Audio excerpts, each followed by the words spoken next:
সুন্দর মুহূর্তগুলি না জীবনের একটা স্মৃতি হয়ে জীবনে থেকে যায়। সুন্দর স্মৃতি, সেই স্মৃতিগুলি কখনোই ভোলা সম্ভব না।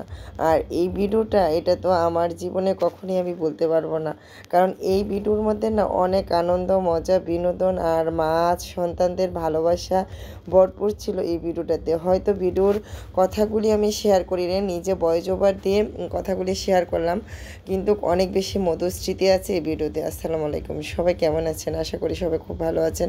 আলহামদুলিল্লাহ, আমিও ভালো আছি। গত ভিডিওতে দেখেছিলাম যে আমরা হান্ডি বিফ আর নান রুটি খেয়েছি। আমার ময়না একদম রাগ করে, সে কিছুই খায়নি, কারণ তার বায়না ছিল সে খাবে হচ্ছে পিৎজা। তো অবশেষে তার জন্য পিৎজা অর্ডার করলাম। সে তো মহা খুশি। তার খুশি মানে তার মায়ের খুশি, তার সবারই খুশি। তো যাই হোক, বাচ্চাদের মাঝে মাঝে আবদারগুলি পূরণ করলে না বাচ্চারা অনেক বেশি খুশি হয়। আর এদিকে যে আমরা কত মজা করেছি, কত মজার মজার কথা বলেছি, সেগুলি না হয় শেয়ার নাওই করলাম, না হয় নিজেদের মধ্যেই রেখে দিলাম, তবে ভিডিওটা শেয়ার করলাম।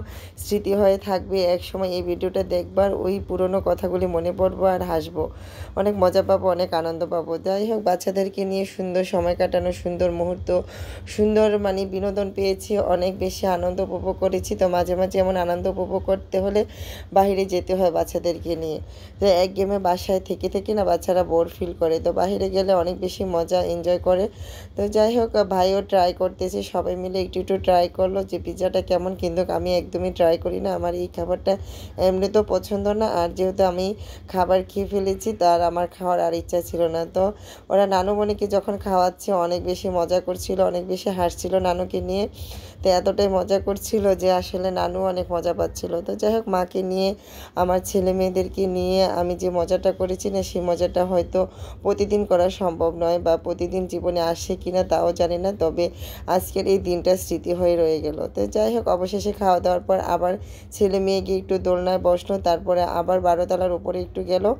তো এই তো খাওয়া দাওয়া আর ঘোরাঘুরি। তো 12তলার উপরে আসার পরে না খুবই ভালো লাগে, কারণ যখন আমরা বসেছিলাম 11তলায় দোলনা ছিল, খাবার দাবার 11তলায় খেয়েছি, তারপরে 12তলা মানে লাস্ট ছাদের উপরে যাওয়ার পরে না এই জায়গাটা বসার পরে খুবই ভালো লাগছিল।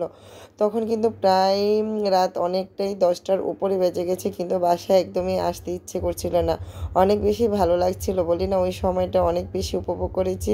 তো যাই হোক, আমার মেয়ে তো আসতেই চাচ্ছিল, সে নাচ গান মানে আনন্দ করছিল। তাকে যতবারই বলে যে বাসায় আসো, সে বলে না, আজ এখানেই থাকবো, এতটা ভালো লাগছিল। তো বললাম যে আচ্ছা, তোমাদের যে এত ভালো লেগেছে, তো আবার একদিন আমরা যাব, আজ বাসায় ফিরতেই হবে, চলো বাসায় ফিরি, যেহেতু অন্ধকার হয়ে যাচ্ছে, এমনি রাত্রটা অন্ধকার ছিল। তো আজকের ভিডিওটা হঠাৎ হয়তো কেউ দেখলে বুঝতে পারবে না, পরপর ভিডিওগুলি, আগের ভিডিওগুলি দেখলে হয়তো আজকে ভিডিওটা ভালো লাগবে। কারণ আমরা কোথায় গিয়েছিলাম আবারও বলি, এটা হচ্ছে আমাদের কুমিল্লা গৌরীপুরের স্কাই রুপটপে। তো এখানে এসে না খুবই ভালো এই সময় কাটিয়েছি। তো শুধু সময়গুলি স্মৃতি হয়ে থাকবে, সুন্দর মুহূর্ত হয়ে জীবনে একটা স্মরণীয় হয়ে থাকবে। তো যাই হোক, মেয়ে ছেলে আমি একসাথে বসে দোলনায় দোল খাচ্ছিলাম, তো আমারও ভালো লাগছিল। তো যাই হোক, অবশেষে বাসায় ফিরতে হবে। তো যেহেতু আবার মানে 10তলায় ফিরে আসতাম, তো 10তলায় এখানে বাচ্চাদের রাইড আসছে, এখানে সুন্দর প্লেস আছে, দেখতেও ভালো লাগে। তো আসলে না, এত সুন্দর রাতের বেলা এত সুন্দর জায়গায় বসে থাকতে এমনিতেও ভালো লাগে। তো আমারও খুব ভালো লাগছিল। তো আমার ছেলে হাসছিল যে এতক্ষণ তো তুমি আমাদের বলেছো বাসায় ফিরতে, এখন তুমি তো বসে আছো। যাই হোক, অবশেষে লিফট দিয়ে নিচে নামছি, বাসায় ফিরে যাব, আর কি করা, বাসায় তো ফিরতেই হবে, যেহেতু রাত অনেকটাই হয়ে গেছে। আর তো যাই হোক, লিফট দিয়ে নেমে নিচে যাচ্ছি। তো আমরা লিফটের মধ্যে অনেক মজা করছিলাম। তো শুধু আজকে দিনটা মজা, আনন্দ আর উপভোগী করলাম। অবশেষে লিফট দিয়ে নিচে নেমে যাব। এই মুহূর্তে আমার মেয়ে বললো সবই তো খেয়েছি, এবার না হয় একটু আইসক্রিম খাবো। তো যেই কথা সে কাজে ললি কিনে নিলাম। তো আসলে এই পোলারের এই ললিটা না অনেক মজা।